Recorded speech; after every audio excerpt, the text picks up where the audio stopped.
1 Yohanes 4. Roh Allah dan roh antikristus. Ayat yang pertama. Saudara-saudara yang kekasih, janganlah percaya akan setiap roh, tetapi ujilah roh-roh itu, apakah mereka berasal dari Allah.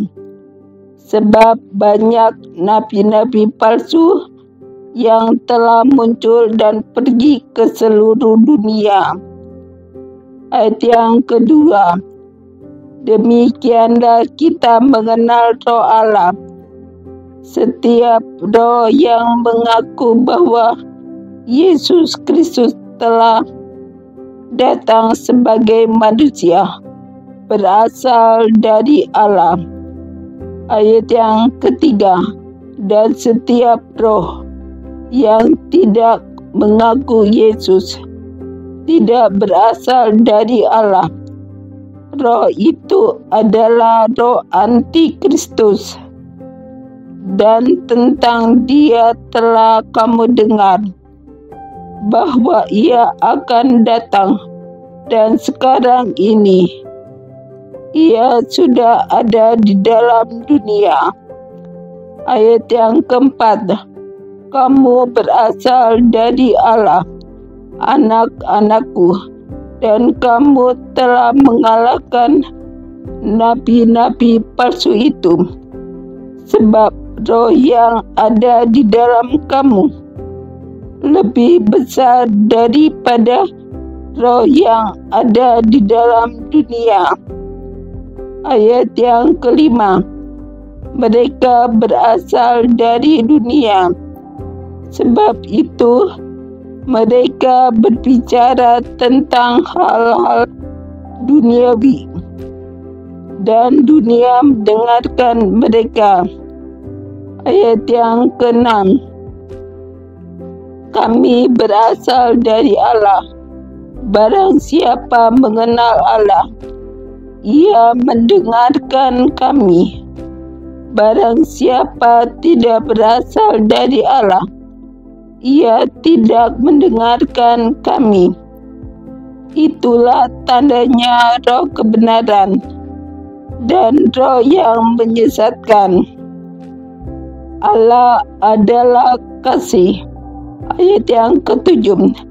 Saudara-saudaraku yang kekasih, marilah kita saling mengasihi, sebab kasih itu berasal dari Allah. Dan setiap orang yang mengasihi lahir dari Allah dan mengenal Allah. Ayat yang ke-8. Barang siapa tidak mengasihi, ia tidak mengenal Allah, sebab Allah adalah kasih. Ayat yang ke-9.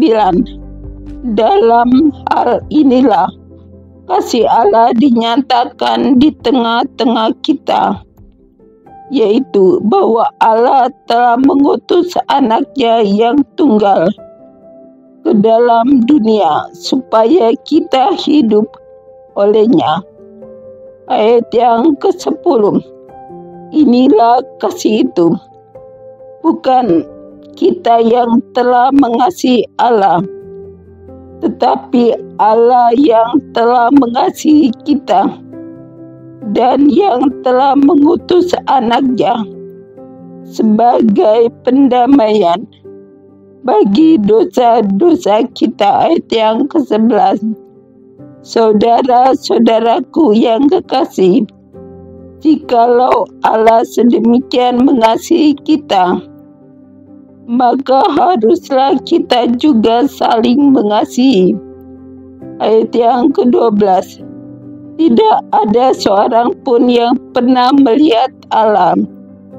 Jika kita saling mengasihi, Allah tetap di dalam kita, dan kasih-Nya sempurna di dalam kita. Ayat yang ke-13. Demikianlah kita ketahui bahwa kita tetap berada di dalam Allah dan Dia di dalam kita. Ia telah mengaruniakan kita mendapat bagian dalam Roh-Nya. Ayat yang ke-14, dan kami telah melihat dan bersaksi bahwa Bapa telah mengutus Anak-Nya menjadi juru selamat dunia. Ayat yang ke-15, barang siapa mengaku bahwa Yesus adalah Anak Allah, Allah tetap berada di dalam Dia dan Dia di dalam Allah. Ayat yang ke-16, kita telah mengenal dan telah percaya akan kasih Allah kepada kita. Allah adalah kasih, dan barang siapa tetap berada di dalam kasih, ia tetap berada di dalam Allah, dan Allah di dalam Dia. Ayat yang ke-17, dalam hal inilah kasih Allah sempurna di dalam kita, yaitu kalau kita mempunyai keberanian percaya pada hari penghakiman, karena sama seperti Dia, kita juga ada di dalam dunia ini. Ayat yang ke-18, di dalam kasih tidak ada ketakutan. Kasih yang sempurna melenyapkan ketakutan, sebab ketakutan mengandung hukuman, dan barang siapa takut ia tidak sempurna di dalam kasih. Ayat yang ke-19, kita mengasihi karena Allah lebih dahulu mengasihi kita. Ayat yang ke-20, jikalau seorang berkata, aku mengasihi Allah, dan ia membenci saudaranya, maka ia adalah pendusta.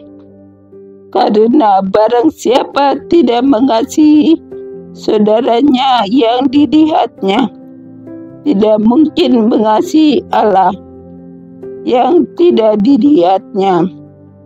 Ayat yang ke-21, dan perintah ini kita terima dari Dia, barang siapa mengasihi Allah, ia harus juga mengasihi saudaranya.